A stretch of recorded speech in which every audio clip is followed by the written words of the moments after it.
रामचरितमानस की पंक्तियां आप सबको भी याद होगी कि गादि तनय मन चित्ता व्यापी हर बिनु मरहि न निश्चर पाती। यही सोचा था विश्वामित्र ने,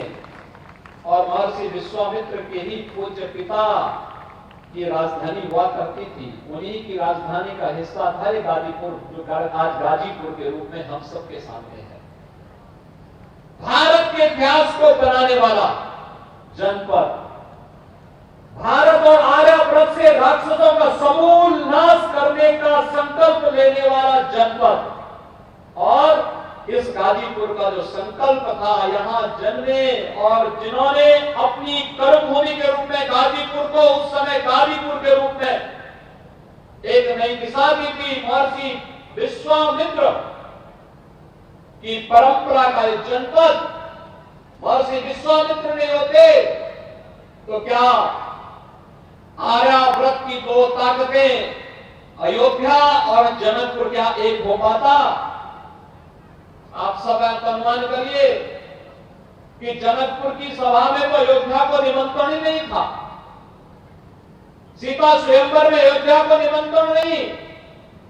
वहां पर तो महर्षि विश्वामित्र माध्यम बने थे राम और लक्ष्मण को ले जाने के, और आर्यावर्त की दो ताकतों को जोड़ने का काम हुआ था, क्योंकि महर्षि विश्वामित्र इस बात को जानते थे कि रावण के राक्षस बक्सर तक अगर पहुंच चुके हैं तो इसका मतलब आर्यावर्त खतरे में है,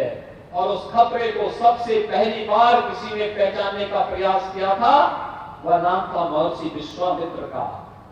और भाइयों बहनों, राम राज्य की स्थापना का संकनाद किया था उस समय इन पूज्य ऋषि मुनियों ने, और उस परंपरा के साथ जुड़ा हुआ है ये जनपद। हमने अपनी विरासत को विस्मृत क्या किया? याद करिए, जब आदरणीय प्रधानमंत्री जी ने यहां मेडिकल कॉलेज दिया था तो हम लोगों ने उस मेडिकल कॉलेज का नामकरण भी विरासत के प्रति सम्मान का भाव व्यक्त करने के लिए महर्षि विश्वामित्र राजकीय महाविद्यालय, राजकीय मेडिकल कॉलेज, यहाँ के मेडिकल कॉलेज का नामकरण भी हम लोगों ने इसी रूप में दिया है। और यही नहीं, जब हमें बगल के जनपद आजमगढ़ में विश्वविद्यालय बनाना था तो उस विश्वविद्यालय का नामकरण हम लोगों ने महाराज सुहेलदेव के नाम पर किया है, क्योंकि महाराज सुहेलदेव आज से 1000 वर्ष पहले भारत को विदेशी आक्रांताओं से मुक्त करने के लिए जो योगदान उन्होंने उस समय किया था वह अविस्मरणीय है। और इसीलिए विरासत का सम्मान यही तो है देश की आजादी के अमृत महोत्सव का पंच प्राणों में से एक प्रण।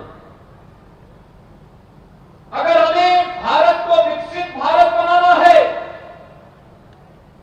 तो हमें विरासत का सम्मान करना पड़ेगा, अपने पूर्वजों का सम्मान करना पड़ेगा।